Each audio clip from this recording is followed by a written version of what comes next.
তিথি, এখন পর্যন্ত কারা কারা এসে পৌঁছেছে এবং যেই ২৪ দফা ইশতেহার ঘোষণা করা হবে সেটি কখন নাগাদ শুরু হতে পারে?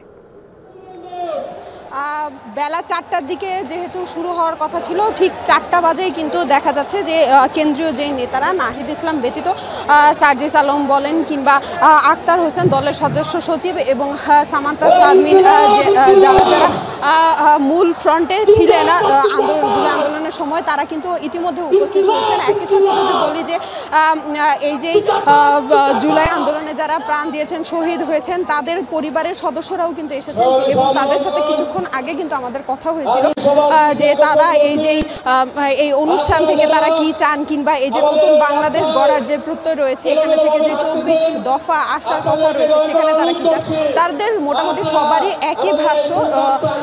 তারা বলেছেন গত বছর যেহেতু তাদের পরিবারের একজন সদস্য, দুজন সদস্য কারো কারো হারিয়েছে, তো তাদের যেই শহীদদের বিচার, শহীদদের হত্যার বিচার চান। একই সাথে কিন্তু যারা আহত রয়েছেন তারাও কিন্তু এখানে উপস্থিত হয়েছেন।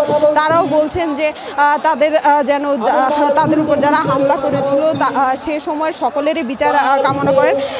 এছাড়া কিন্তু নতুন বাংলাদেশের ইশতেহার কিন্তু ঘোষণা করার জন্য কিন্তু ইতিমধ্যে যদি বলি যে বিভিন্ন ঢাকা উত্তর এবং দক্ষিণ মহানগর থেকেই কিন্তু কেন্দ্রীয় নেতারা ইতিমধ্যে উপস্থিত হয়েছেন। যদি শহীদ মিনারের এই চারিপাশটা আমি দেখাতে চাই তাহলে হচ্ছে কানায় কানায় দেখা যাচ্ছে যে শহীদ মিনার এখন পূর্ণ হয়ে গেছে লোকে, কিন্তু সকলেরই প্রত্যাশা এখন আসবেন নাহিদ ইসলাম কখন আসবেন। তো নাহিদ ইসলাম আমরা যতটা জানতে পেরেছি ৫:৩০ নাগাদ নাহিদ ইসলাম এই শহীদ মিনারে আসতে পারেন এবং এসে সেখান থেকে সেই এক দফার ঘোষক যিনি কিনা নাহিদ ইসলাম, সেই কিন্তু আজকের যেই ২৪ দফার ইশতেহার রয়েছে সেটি কিন্তু তারা বলবেন। এছাড়াও কিন্তু এই যে শহীদ মিনারের মূল বেদি রয়েছে, যে মঞ্চ প্রস্তুত করা হয়েছে, এই মঞ্চের যদি শুরুতেই দেখাই, এখানে কিন্তু শহীদ এবং আহত পরিবারের যেই সদস্যরা রয়েছেন তারা কিন্তু আছেন।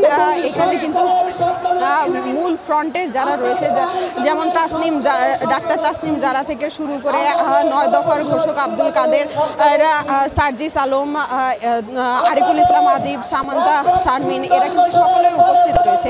এছাড়াও যদি বলি যে এই যে ২৪ দফার মধ্যে কিন্তু যে পয়েন্টগুলো থাকতে পারে বলে আমরা এখনও জানতে পেরেছি সেটি হচ্ছে পররাষ্ট্রনীতি, খাদ্য, শিক্ষা, এছাড়া কিন্তু অর্থনীতির পলিসি এবং বাংলাদেশকে কিভাবে দুর্নীতি মুক্ত রাখা যায় সেই সকল বিষয়েও কিন্তু তুলে ধরার কথা তারা চিন্তা করেছেন।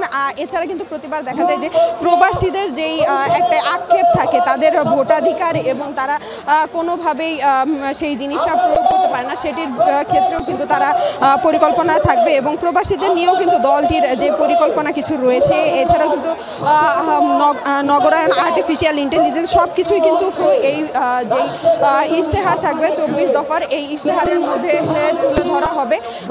এছাড়াও যদি বলি যে ৫:৩০ নাগাদ কিন্তু যেই জাতীয় নাগরিক পার্টির আহ্বায়ক রয়েছে নাহিদ ইসলাম, তিনি কিন্তু আসবেন এবং জনগণের সামনে নতুন বাংলাদেশ গঠনের যে ২৪ দফা ইশতেহার রয়েছে সেটি কিন্তু ঘোষণা করবেন। বেশ বিস্তারিত তথ্য আপনি জানাচ্ছিলেন, ধন্যবাদ তিথি।